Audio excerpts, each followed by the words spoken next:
Hey guys, this is the Lost Worm. You might be watching The Worm's Turn, playing Pillars of Eternity 2 Deadfire. Gonna do some side quests. Looks like I'm mostly gonna be doing bounties. The first one I'm gonna be doing right now is bounty, like a Scylla wave skipper. She's supposed to be the southwest of Port Maje, kind of close to Port Maje already. I'm going to actually go onto my ship first, adjust some of my I'm going to adjust my party and maybe catch up with some companions that I haven't spoken with yet. So I can't remember who I have and have not spoken with. Alright.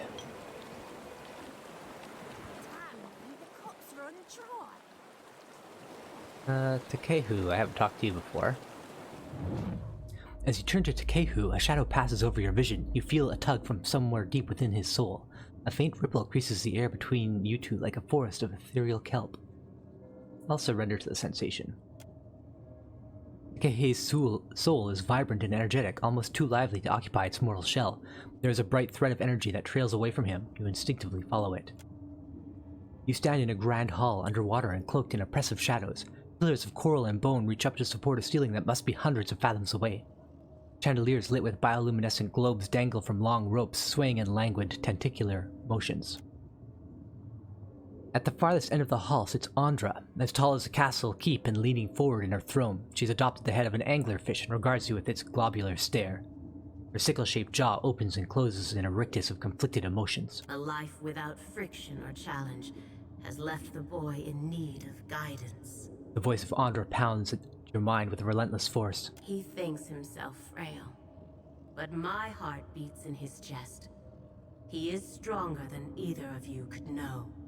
She claps her hands and the vision shatters, flooding the hall with a deluge of awareness as you return to your senses. Regarding you with a warm smile, Takehu at first seems oblivious to your momentary detachment. Then his brow furrows with concern. Captain, what say? You look a little blue about the gills. Oh, no big deal. Andra just reached out to me. Ngati spoke to you. Skeptical, Takehu cradles his chin and considers. Ha! To leave her son guessing. This is my tricksin' mother through and through. You know what, Takehu? She seems to care about your well-being. What mother doesn't? You must be special indeed for Ngati to speak with words.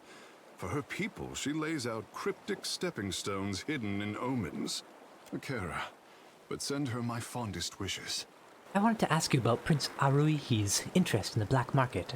Akira, what say? Takehu folds his arm and gestures for you to continue. Where exactly do you fit into the prince's plan? Haruihi would not have told you the entire story. There is a good reason. Whatever is happening in the gullet, I believe that water shapers are at the center of it. He turns away in disgust. Let me explain. When water shapers are not attending to their duties, they are dispatched into the city. Takehu spits into his palm. Concentrating, the small puddle rises to take the form of a tower. Nekataka's great sculptures require some maintenance to hold their form. He passes his other hand over the miniature, sharpening its edges, adding detail and definition. Unless you are Ngati's chosen, Myru keeps a tight leash. Closing his palm into a fist, the tower collapses. One evening, I snuck out and followed a group of shapers. I expected to find myself in Serpent's Crown. Maya smirks and folds her arms. And to my surprise, they went down to the gullet. Do you think they were up to something illegal? We are not forbidden from entering the gullet, but it is simply not done. If they have broken the Crown's law, I simply want to know how and why. He crosses his arms and aims a petulant look elsewhere. Why exactly was this so unexpected? There are no water sculptures in the Raparu district. The Crown only flaunts our power where it can be displayed for foreigners. He smooths back his hair and sighs. At least, a better class of foreigners than the type who frequent the gullet.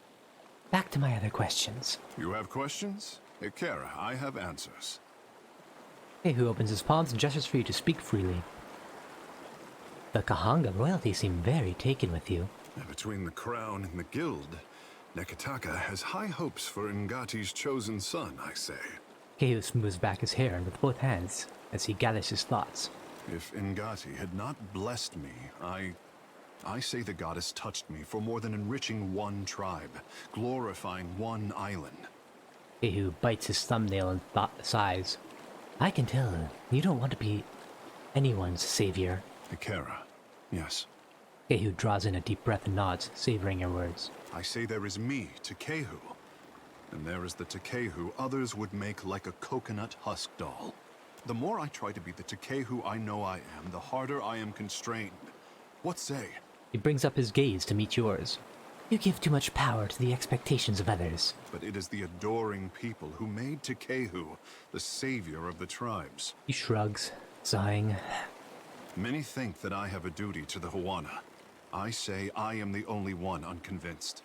You're being strangely dismissive of your worth. I only dismiss what others would make of me. Kara, I know what I am.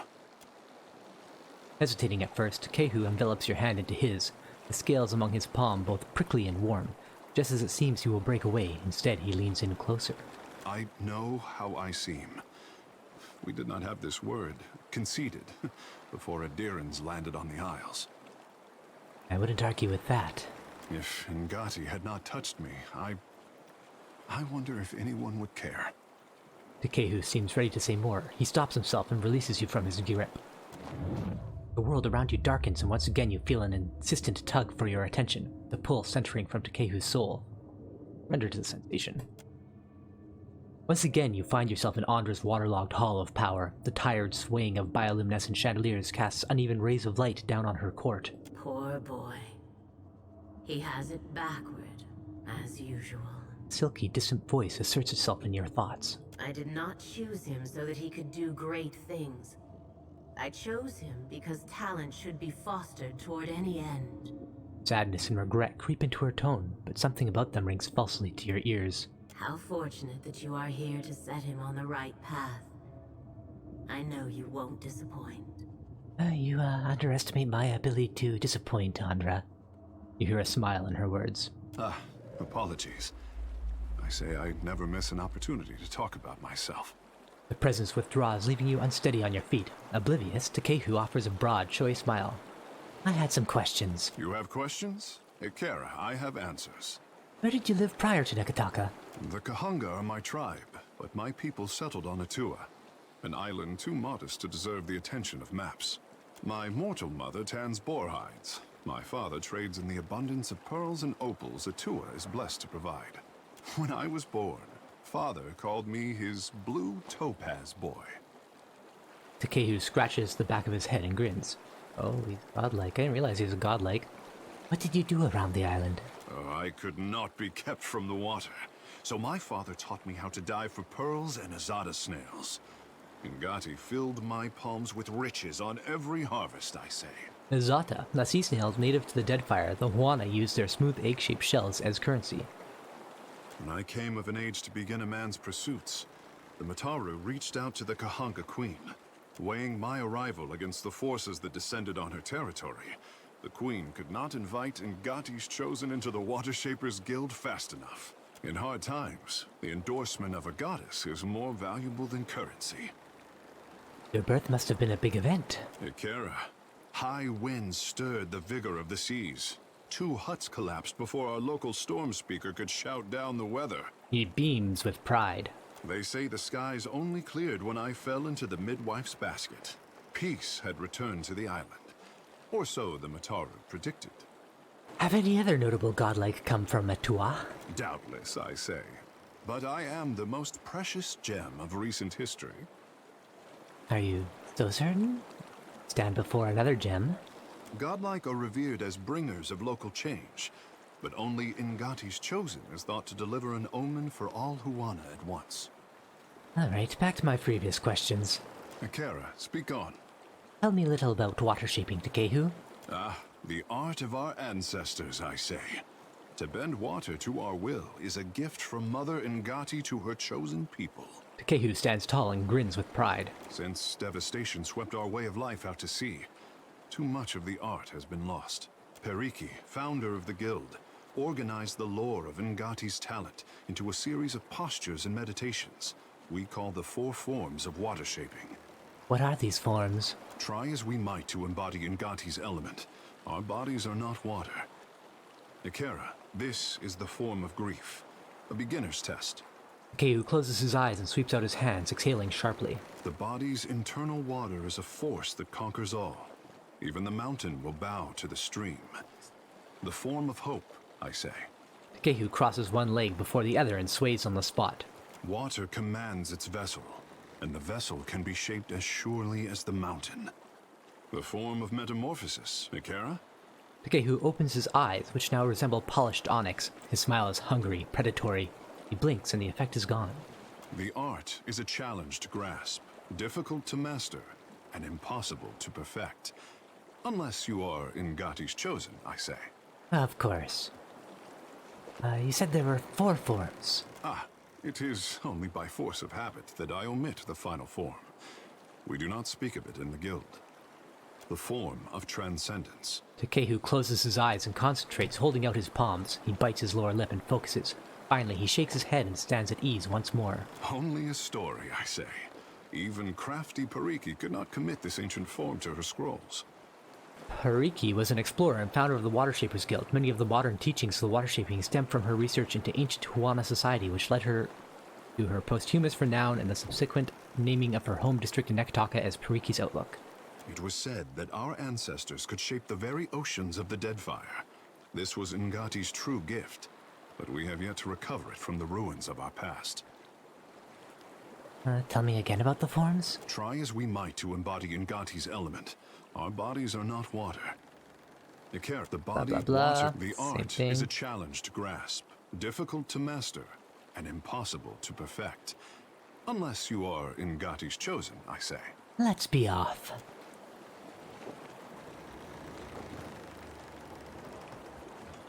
Maya. Can I pet the birdie? Of course you may. Ishi, if you even think of pecking the young lady. His wings are so soft. Just be careful, honey. You wouldn't be the first Orlin he's tried to carry off. I know exactly what you're thinking. Maya folds her arms and clicks her tongue against the roof of her mouth. I sincerely doubt it. Doubt is healthy. We can work with doubt.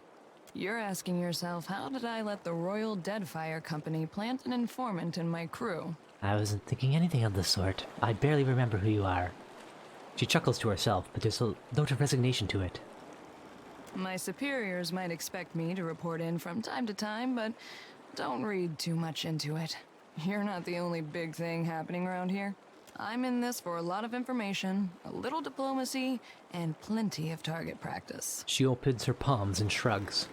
As long as you're keen on taking orders, I don't object to having you aboard. Uncomplicated. Just the way I like it. Oh, guess you ought to meet the bird. Ishi is smarter than he looks, but don't expect him to do any tricks. She nods toward the colorful bird of prey hopping around your ankles. Sounds like Ishi and I have something in common. Ishi, come. Maya taps her arm with 2 fingers and clicks her tongue again. Ishiza simply claws the ground and investigates some bugs a few graceful hops away. Who at Ishiza? You make soft welcoming sounds to Ishiza, who turns and regards you with rapt attention. Careful. I've seen him peck out eyes for less. Before we get into deeper waters, I've got a question. Maya clears her throat into her fists. You've got a ship and a title. Being captain means more than just wearing a big hat. A lot of tough calls to be made. But I still get that big hat, right? Well, naturally. That's your right. A crew can be like family. They can also be like a nest of squalling infants. Let's say your galley cook was fixing to organize the rest of the crew into a mutiny. How would you handle it? I'd probably kill her, set an example for the rest. Terror is a kind of loyalty, as my first captain always said. Seraphin's eyes close as he nods along. Of course, the only right answer is the one that works in a given time and place. I just wanted to hear yours. Try not to organize a mutiny, Maya. Have you ever stifled a mutiny yourself, soldier? Mostly preemptive measures. We try to pull the weeds before they reach the garden. Seraphin strokes his braided beard beneath a quiet smirk. But enough about me. Glad to be aboard, Captain. Maya takes your arm and gives it a good pump. We'll see. I had some questions. I've got some answers. Maya nods, giving you room to speak freely. You're one of Kana's siblings, aren't you? Sure am. And I heard that you two spent some time together. Funny how the gods toss things together. He came back from the Deerwood with his head full of stories about the Ingwithans. Used them to make an argument for our expansion into the north, and by the gods did people ever listen. He lost some of that childish glow, but the weird ideas stayed with him. You clearly had some sway on his opinions. more than I ever did. Wish you had told Kana to give up on the poetry. He's got no ear for it.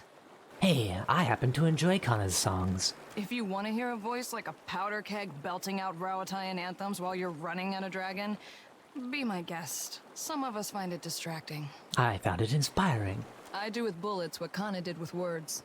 Just in case you were wondering, the comparison ends there. Maya tips her head and studies you to make sure the point came across. Tell me about your family. Well, my parents came from the Deadfire. I'm getting a taste of my roots. Maya exhales and glances away. After they immigrated to Rauatai, their talents caught the Ranganui's eye. He saw them as this spectacle, this achievement of the old country, I guess. So they were honored guests. Not many Huana rose to distinction in Takoa. We were also curiosities. Even as we broke the same bread and tossed back the same wine, the Ranganui's friends always checked under the table to see if I had a tail. Kana thought it was hilarious. Island Aumua aren't that different from coastal Aumuawa. There. You're telling me. Growing up in the Ranganui's shadow wasn't all bad. We had tutors and advisors at our disposal, and lots of folk from stranger parts than these. I spent my days learning to shoot, while my more academic siblings learned to express themselves. I leave you to judge who spent their time better. And how exactly did you and Ishiza first get acquainted? I won a shooting competition at the Ranganui's estate. This was a few years before enlisting with the Navy. As a reward, he gave me the freedom of the Royal Eyrie and said I could take my pick of the warbirds. Maya kneels and strokes under Ishiza's beak. Stinkfeathers here kicked a rather pretty hawk off my arm so he could have me all to himself. Been inseparable ever since. Hello, Ishiza. Who's a good bird? The bird cocks his head, his eyes reflecting a mixture of friendly recognition and murderous calculation. Uh-oh. That's his "I'm hungry and you're wasting my time" face. Better step back, Captain. I'm not gonna have this bird running the ship. I'm the captain. Let's be off. Anything new to say, Seraphin? If you be having a tick, Cap, I'll be thinking that, if I be dragging you into these depths, you deserve the full sounding. I happen to be thinking the same thing, Seraphin. It's about time. When I were a wee swabby, fresh to the sea, it were Romaro that showed me the ropes and rigging. More than that, he, kept his weather eye open for me. He plucks at the fur at his elbow. The sea be a right poxy ore on occasion, and life aboard the Sorcerer, that and more. Malnash, our ship hunter, she were all, wet and bothered for doing me harm, and Romaro. He protected me. Mentored me too, learned me letters and navigation, handed down the Principe traditions. In time, we became close as kin or closer. And the Sorcerer, my family. How exactly did Romaro end up in trouble with the Principe? Right, fantastic fucking question, Cap. He scowls and plants a closed fist in an open palm. Word out were mutiny. But I'll be putting about as much stock in that as a dockside doxy for manners. Well, no, I don't normally be singing no praises of veracity, Cap. But in the matter of Romaro, I'll be hunting the truth. You told me a lot about the two of you, but not much about him. Fair. He be of old Valian stock. A good man and righteous. Not honest, of course, but honourable. Were our shipboard sawbones, more than half handy at it. He smiles and rubs his upper right arm. More than one swabby be on the old salt a deferral from the wheel. Were you romantically involved with Romaro? Why, Cap? You be feeling a bit of the old envy? He grins, bumping his eyebrows twice in quick succession. Nay, we never shared a bunk. Not that I'd have kicked him out of a hammock, but, like I said, we be family. He never took advantage. Why did this Malnage want to hurt you? Well, only knows, Cap. She treated me like my mere presence gave offence. That's enough about Romaro. Aye, aye, Cap. Ahoy, Captain. What can I do you for? Tell me about yourself. Family ain't about the blood that runs through you. It be about who you be willing to spill blood for. All right, Seraphin, keep your filthy secrets. I'd like to ask about the Principe instead. Ask away, Cap. Who are the Principe exactly? Formerly the Principe San Petrena. The princes, without, His brow knits as he snaps. Oh, without a home, They came from Granvelia ages ago. Now they be the scourge of the Deadfire. He squares his shoulders, puffing out his chest. More than that, ain't for the likes of me to say. Ooh, ask away, Cap. How do the Principe operate? Raiding seafaring vessels mostly. Season ships cargo.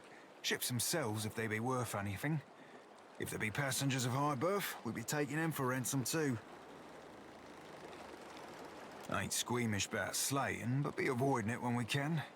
Get yourself known for killing folk. They get more likely to fight you when you come for the gold. It's a good policy. You only get known for killing folk if you're not so great at killing folk. Also an interesting policy. With a sigh, Seraphin rolls his large eyes. Shooting a man from the shadows be one thing. Sinking a god's damn carrack be another entire. Ooh, ask away, Cap. You seem to enjoy being Principe. Aye, that I do, Cap. His scarred lip splits into a broad smile, revealing crooked teeth. What about it? What not? Smell of the sea, creak of the rigging, blast of the cannons, rush aboard and a right piece of prey. A mug of spice rum in my hands and a bawdy song on my lips. A lad or lass in every port and another in my hammock. He shrugs with a grin. Be a pirate's life for me. All the things you get out of being a hairy, smelly cutthroat, I get out of being a decorated officer. It'd be funny if it wasn't so sad. No worries, lass. I'll be making a right honest pirate of you yet. She's a too. He winks at Maya, or perhaps the bird. She would make a great pirate. Ooh, ask away, Cap. If I were looking to enlist, how would I do so? Enlist, Cap? We ain't the flog-stroking Rowettai Navy. He chuckles low and warm. Twixt the seaworthy vessel and passable crew, you've managed yourself the hardest part already. Now you just need to be setting yourself to piracy, after you be talking it over with the Consuelo. Consuelo, valiant for council. Sounds easy enough. No, we ain't exactly a bunch known for housing hard-ons for hard rules. Ooh, ask away, Cap. Never mind. Aye, aye, Cap. Farewell. Seraphin salutes and turns away.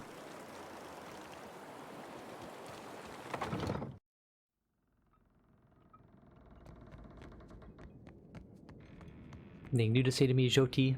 Yeah? Tell me what's on your mind? How are you feeling? Have you suffered any recent nightmares? They're there in my head when I sleep. And sometimes I can taste them on the back of my tongue like a smear of grit. Happens when I take in a particularly volatile soul.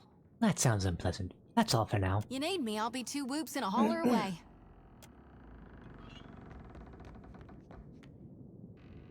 Oh, Palagina. I haven't spoken with you yet. Here we are again, Watcher. I thought we had seen the last of each other after the Hollowborn crisis. It didn't go quite as I had planned, but it all worked out in the end. She looks down at the 5 suns on her breastplate and faintly smiles with a shrug. Not that you asked, but my castle was destroyed and I almost died. I wouldn't say it worked out for me in the end. The membranes of her eyes blink and her gaze snaps back to you. Wrinkles of annoyance erupt across her face. Well, you're still standing and breathing, aren't you? She banishes her frustration with a shrug and a wave of a hand. You only have to ask. Can you tell me more about what happened after we defeated Theos? After we parted ways, I returned to the Republics and reported to the Duke's bells. The trade agreement worked well for the Republics at first. The Dukes honored me for my role in securing the most beneficial terms. But when the Deerwood learned they had been cut off from trade with Air Glanfath, they went to war with the Republics. We lost dozens of trade ships and thousands of citizens. The Duke of Salona even lost his life. In the end, we had to relent and open trade between the Deerwood and Air Glanfath. Perhaps this is the outcome I knew was coming. I just wish so many of my countrymen did not have to suffer for my instincts to be proven right. Alright, well, what's your opinion on what's happening with Otis? Whatever they are up to cannot be good for any of us. At their best, the gods are powerful children. At worst, they are little more than mad beasts taking out their anger on our world. Jyoti bites her bottom lip, beating it with blood. Holy Jyoti, that's very... I have little interest in distinguishing which type Eothas is. She waves the back of her hand up and up, dismissing the thought. How do you like the Deadfire so far? Where I am assigned is of no concern to me. But I do think the Deadfire can be profitable for the Republics. If the Dukes need me here, I am glad to serve them. And how are you? Good. I have no concerns, Watcher. Farewell then, Palagina. Captain, Edwin looks up from a book, her carmine eyes tightening on you. or should I call you the Watcher of Cadnua? I confess that title. Something of a mouthful. I take it you've heard something of me? This and that. Your involvement in Duke Avar's hearings on animancy and the aftermath brought you to the attention of animancers across the Reach. You can call me Ilmin. How very informal of you. I think I would prefer something a bit more decorous. I'm not known for my formality. Captain it is, then. Whatever you prefer, Edwin. Her chin raises slightly as she peers through her spectacles. When you took me aboard, you neglected to mention that you were in pursuit of a rampaging deity. Oops. She chuckles, hiding her mouth behind an open hand. The Blue Colossus may be one of the defining events of the age. I count myself fortunate to bear witness to your investigation. Speaking of, let us return to it, yeah? She bows slightly at the waist in farewell. Hema? Nia? Yes? He looks back at you, quietly attentive. I'd like your thoughts on my search for Otis. One would hardly imagine that a colossus made of glowing ardra could be so hard to find. He shakes his head. But then I suppose the gods wouldn't have chosen you if the task were easy. What do you know about the Valiant Trading Company? Well, they seem largely competent. I would feel better about that were they not run by profiteers and animancers. He smiles wryly. Governor Clario seemed honest and well-intentioned. So one wonders why he was stationed at such an out-of-the-way post. He raises an eyebrow. You have any thoughts on the Principe? I'd heard Deadfire had a pirate problem, but I had no idea how large it was. Or how fashionable. You get the sense that he's impressed despite himself. Still, the only thing more dangerous than a unified pirate nation is one at war with itself. I worry about who will be caught in their crossfire. I'd like your opinion on the Huana leadership. The Queen seems to operate with a light hand on the tiller, so to speak. He tugs at the edge of his sash, thinking. I fear that bodes ill. The Deadfire is a maelstrom of competing interests and clashing powers. Someone needs to bring order to the chaos. Don't forget, Aloth, the last time you tried to bring order to chaos, it just caused more problems. What do you think of the Royal Deadfire Company? The Hazanui is a rather forceful woman, isn't she? He strokes his chin. Perhaps that's not a bad thing. After all, Deadfire could use a bit. Did you ever make it to a deer? As a matter of fact, I did. He brightens. I visited my father. I hadn't seen him since leaving the academy at Broggenhiel. His voice softens and he clasps his hand in his lap. How is your father? Not well. Years of drinking have finally caught up with him. And I don't think my mother has been to see him since my academy days. He frowns, resentment passing across his face like a shadow. Still, time had worn down his edges. Like an old Stelgar with dulled teeth. Is that a good thing? Indeed. I used to see him as an iron tyrant. A cold, unyielding presence. Much like Wodaka. I simply came to realize that he was ultimately a weak man. One who, in his own flawed way, tried to give me order and structure. Much like Wodaka. I don't condone his violence, or his temper. But I do pity him for his failings, and forgive him of his flaws. Seems like you're letting him off easy. I don't know about that. I've simply come to see the burden of authority differently. And my father, for all his efforts, was not cut out for it. Did you see your mother? He shakes his head, looking down. It may seem strange, but I find it easier to forgive my father. He may have had a cruel temper, but he at least was present. My mother knew what he was like, and she spent most of my life away with her Thane. Thane. A Thane or Thainu is a minor noble who generally serves under an Earl or Orlu, the title of a deer in origin. You can't hold her responsible for your father's failings. No, but I do hold her responsible for her absence. We were both liabilities to her. Her alcoholic husband and awakened son. So she kept us both at a distance, where we couldn't damage her prospects. Could you remind me what the situation was between your parents? My father was steward to an earl in the Seathwood. My mother entered into a hamnig with a Thane when I was very young. I think they must have loved each other once, but I recall little evidence of it. Well, at any rate, it sounds like it was a good trip then. It was. He nods. How are you holding up? It's been a while since I've been able to speak candidly with anyone, especially about the leaden key. It's unexpectedly liberating. You can tell me all you want about the leaden key. That's all. Let's get a move on. I got time. Oh. Got nothing to say though. How do I manage my party? Okay, press this button. Nope, that's not how to do it. Party management, there it is. Alright, I'm gonna change my party a little bit so I can get some interaction with other characters. So Seraphin, you're out for now. You'll be replaced by Palagina. I really don't like this 5-member party thing. It's pretty limiting. Off you just... maybe instead of a Loth, I will add Takehu. See how that goes.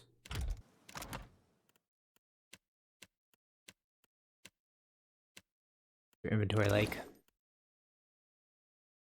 +2 armor rating, light armor.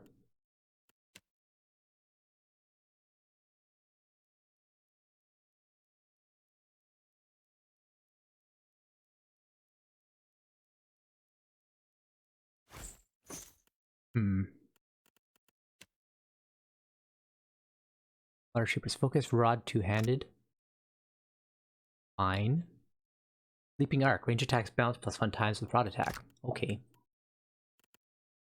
Palagina, greatsword, blunderbuss.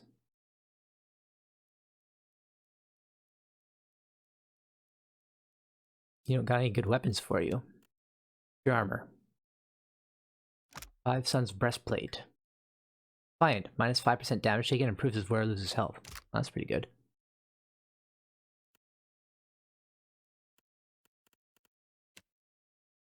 Here, you can have more max health. And so can you, Takehu. I don't really have the equipment to outfit another party.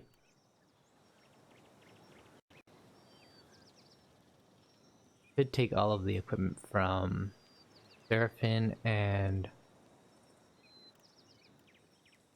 Can I do that?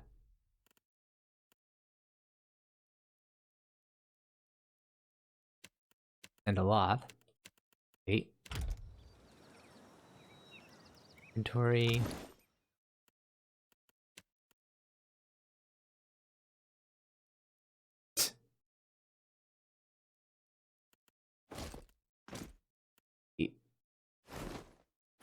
What goes into his inventory? That's annoying.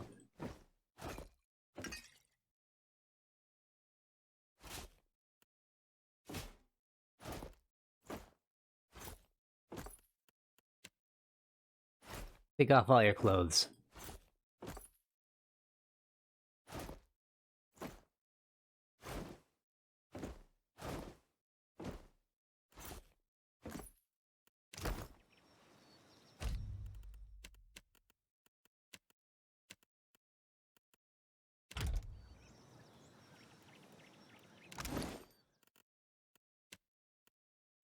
Okay, now what can I give you? You have this much better blunderbuss. Deadlight horn. Do anything? Exceptional breastplate. We could just upgrade this to exceptional. What does that cost? 5,000? No way. You can keep that. Plus 15% stride and plus 1 survival. You can have that.